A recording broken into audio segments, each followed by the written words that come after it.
Okay. Good morning mga kapapa, welcome naman po sa ating panibagong araw, panibagong vlog. So mga kapapa, na sa video natin ito mga kapapa, nakita nyo ba to mga kapapa, itong dalanghita?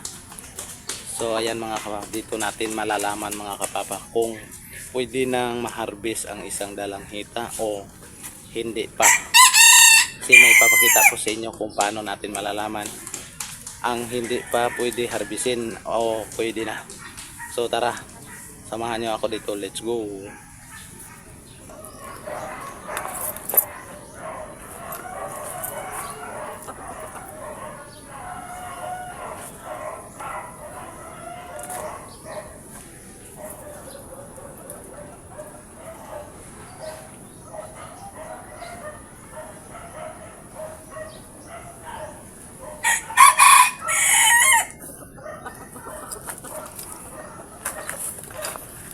So dito mga kababa, hindi po natin maakyat kasi maraming langgam. Yung pulang langgam na masakit mangagat. Kaya hindi natin ito pwede na basta-basta ang akyakin. Kaya susungkitin na lang natin itong dalanghita mga kababa. So ito na po mga kababa, mayroon na po tayong dalang panungkit. Susungkitin po natin itong bunga na hinog na sa itaas mga kababa.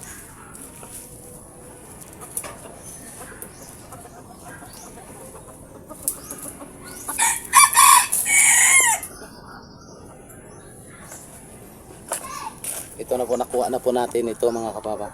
Yan. Mayroon pa isa. Ito tayo.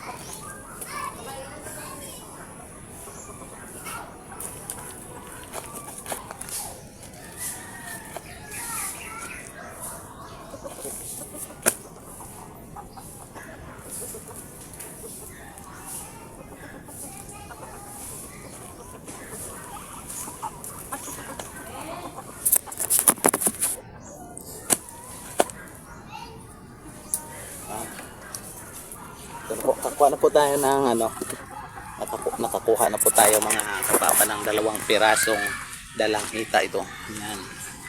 Ay, ang daming langga mga kapapa. Bakit mga gamit?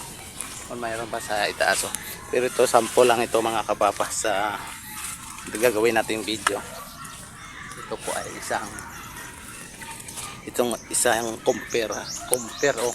kumpara po natin ang pwede na ma-harvest at ang pwede na ma-harvest o hindi pa pwede. So yan. So tara, samahan nyo ako. Doon tayo. Yan. So papakita ko lang sa inyo mga kapapa kung paano natin malaman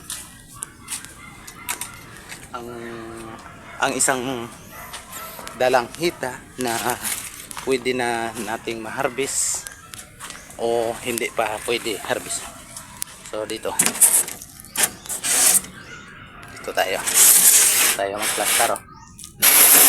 Sandig lang natin itong ating cellphone mga kapap. Yan. Paano pa lang natin. So dito so ayan mga kapapa. So dito mga kapapa, dito natin malalak. Ito mayroong pero okay na to, hinog na. Kinagat ito ng isang hayop mga kapapa. So dito mga kapapa, dito natin malalaman kung ang isang bunga ng dalanghita pwede nang ma-harvest o hindi pa. So yan, ikumpara natin itong kulay dilaw at kulay berde. So yan, sa video ito, sa sample natin, so ito ay isang ilaw, so ito ay isang hinog. So paano natin ikukumpara ang ilaw at ang hinog na pwede nang harbisin? So dito mga kapapa, makita natin ito, ito walang bond. Yan, medyo na siya mga kapapa, hindi na siya tawag. Yan. Parang bumubukol yung nasa, ayan, natawag na yung puwitan niya. Dito Ito naman ay ang hilaw. Yan. Kita natin oh. Yan. Medyo mataas pa siya mga kapapa. So kaya ito, hindi pa ito pwede ma-harvest kasi ito ay hilaw pa. So dito, ito na po ang hinog. So tara, kainin na natin.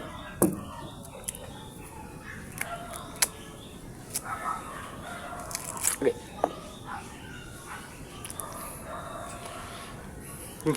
Tinamaan pa ako mga kapapa.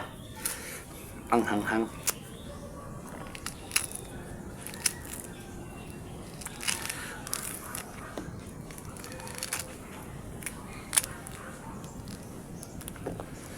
So, ayan o.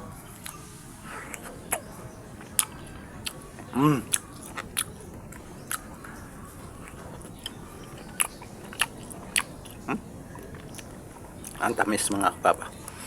So, ito namang isa. Ito naman ang isa ang balatan natin. Yan.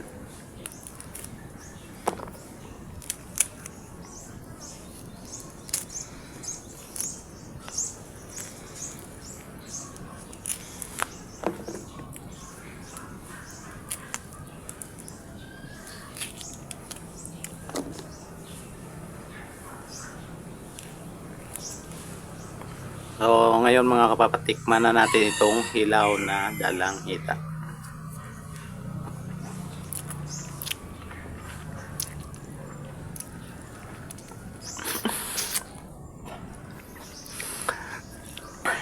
Asim. Ang asim, sobrang asim mga kapapa. So, ito naman, yan, masarap. Yan. So, ayan lang po mga kapapa. Maraming salamat. Sana na aliw po kayo sa aking video mga kapapa. Maraming salamat. Thank you for watching. Bye bye.